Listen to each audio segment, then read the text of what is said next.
আমার পাশে এক মেয়ে বসে পরীক্ষা দিছিল। পরীক্ষা শেষে প্রতিদিনই বলতো সব উত্তর দিয়েছি।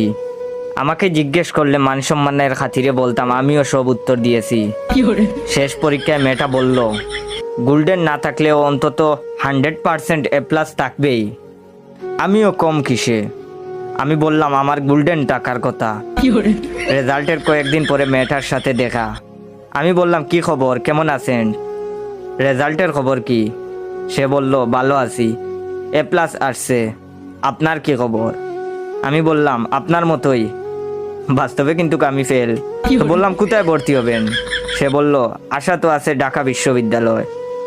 আপনার? আমি বললাম ইনশাল্লাহ বুয়েট অথবা বুটেক্স। সে বলল ওকে, ভালো থাকেন। আমিও বললাম ওকে। দুঃখের কপাল, পরের বছর আমি পদার্থ বিজ্ঞান আবার পরীক্ষা দিতে গিয়ে দেখি সেই মেয়েটা আমার আগে এসে বসে আছে।